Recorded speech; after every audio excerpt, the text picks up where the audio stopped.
Hello friends, I am Neeru and most welcome to my channel beauty and hairstyles. Friends, आज मैं आपके लिए कहूँगी कि फेशियल स्टेप्स आपके फेस पे क्या काम करते हैं। अलग अलग फेशियल स्टेप का काम क्या होता है और फेशियल स्टेप्स क्यों किए जाते हैं और क्यों उन्हें एक पर्टिकुलर सीरीज़ में ही फॉलो किया जाता है। हम क्रीम का स्टेप पहले क्यों नहीं कर सकते, आपने कभी सोचा है? और स्क्रब का स्टेप बाद में क्यों नहीं कर सकते? तो यही चलो आज हम डिस्कस करते हैं। तो फ्रेंड्स, कोई भी चीज़ हो, जब हम फेशियल करते हैं तो सबसे पहला काम क्या होता है? फेस को क्लीन करने का।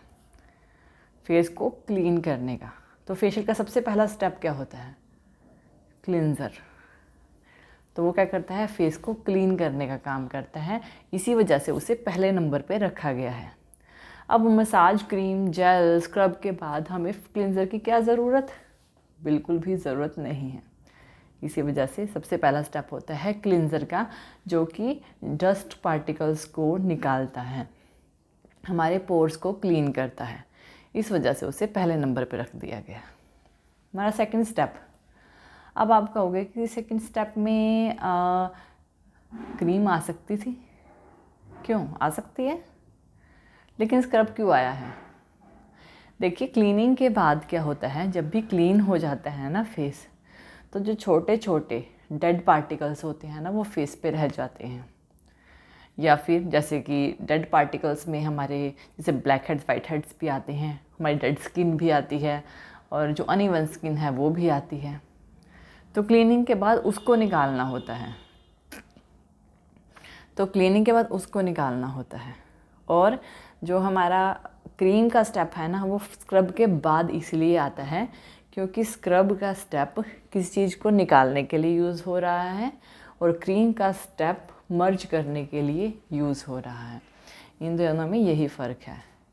जब हमें किसी चीज़ को बाहर निकालना है वो स्टेप पहले आ जाते हैं, जब हमें मर्ज करने हैं वो स्टेप बाद में आ जाते हैं।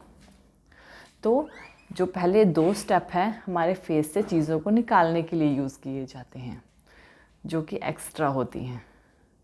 और बाकी क्रीम और जेल, हाँ ऐसा होता है, मैंने देखा है किसी किसी में कि जेल का स्टेप क्रीम से पहले दिया होता है वो मैंने एक दो किट में देखा था जिसमें जेल का स्टेप पहले था, क्रीम का बाद में था।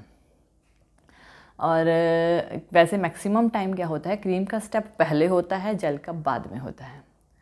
अब ये दोनों ना मर्जिंग स्टेप्स होते हैं, मर्जिंग स्टेप, क्योंकि स्क्रब और क्लींजर को हम एक पर्टिकुलर टाइम के बाद अप्लाई करके रिमूव कर देते हैं पानी से, और उसको यूज़ करने के लिए भी पानी की ज़रूरत पड़ती है।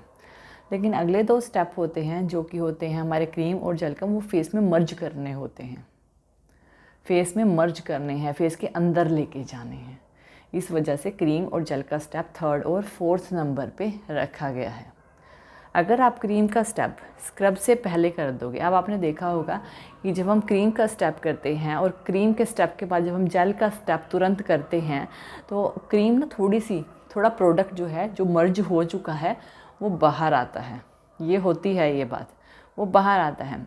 अगर हम क्रीम का स्टेप स्क्रब के स्टेप से पहले कर देते हैं तो क्या होगा, जब हम क्रीम का स्टेप हो चुका है, अगर हम बाद में स्क्रब करेंगे तो जो क्रीम हमने मर्ज की थी उसका कोई बेनिफिट नहीं मिलेगा। इस वजह से क्रीम का स्टेप स्क्रब के स्टेप के बाद रखा जाता है। तो थर्ड नंबर पे आपका क्रीम का स्टेप आता है। उसके तुरंत बाद, क्योंकि क्रीम के स्टेप में हमें कोई पानी का यूज़ नहीं करना, उसको रिमूव करने के लिए पानी का यूज़ ही नहीं है। नेक्स्ट है हमारे स्क्रब जेल का स्टेप। अब हमारा जेल होता है, जेल में भी हमें पानी का यूज़ नहीं करना, जैसे क्रीम का स्टेप किया था वैसे ही आपको जेल का स्टेप करना है, मर्ज। तो पहले दो स्टेप चीज़ों को बाहर निकालने के लिए, अगले दो स्टेप चीज़ों को अंदर करने के लिए। ध्यान दिया? ठीक है, पहले दो स्टेप जो हम फेस की चीज़ों को, बेकार चीज़ों को निकालते हैं, और दूसरे से मसाज स्टेप बोलते हैं जिन्हें, और उसमें हमें पानी की रिक्वायरमेंट नहीं होती है। अब ये दो स्टेप हो गए। लास्ट स्टेप आपका आता है पैक का स्टेप। अब पैक क्यों किया जाता है? सिंपल सी बात है। पैक इसलिए किया जाता है ताकि स्किन में टाइटनिंग आए। आपने देखा होगा जब हम पैक लगाते हैं उसको 10 से 15 मिनट के लिए छोड़ देते हैं, जिससे कि वो ड्राई हो जाता है, स्किन टाइट लगती है।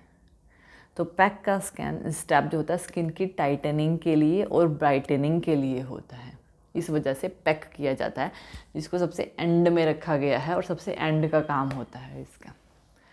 मैक्सिमम फेशियल किट्स में सिर्फ 5 ही स्टेप्स होते हैं, मैक्सिमम फेशियल किट्स में 5 स्टेप। जो छोटी किट्स होती हैं या जो बड़ी बड़ी से O3 की किट है, आपने देखा O3 किट 4 स्टेप में भी आती है, 6 स्टेप में भी आती है, 7 स्टेप में भी आती है, 10 स्टेप में भी होती है और 12 स्टेप में भी होती है।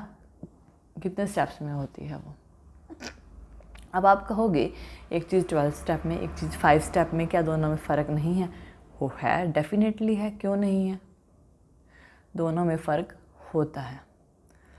जो 5 स्टेप भी किट होती है उसमें पूरी चीज़ें नहीं दी होती, उसमें बस मेन चीज़ें दी होती हैं, लेकिन उससे आपका काम हो जाता है क्योंकि आपके वो बजट में आता है और आपके रीज़नेबल प्राइस में आपको एक चीज़ मिल रही है। अब अच्छी चीज़ लेंगे उसके लिए चार्ज भी अच्छे, सिंपल सी बात है। सो फ्रेंड्स, इस तरह से ये हमारे स्टेप्स के रीज़न होते हैं इनको देने के। और भी बहुत सारे बीच में स्टेप आते हैं, वो हम डिस्कस करेंगे, पहले भी हमने किया था। So friends, I hope so कि आपको मेरा वीडियो पसंद आया होगा। थैंक यू वीडियो देखने के लिए। और ज़्यादा अपडेटिंग वीडियोज़ के लिए आप मेरे channel beauty and hairstyle में सब्सक्राइब कर सकते हैं। Thank you friends, good bye.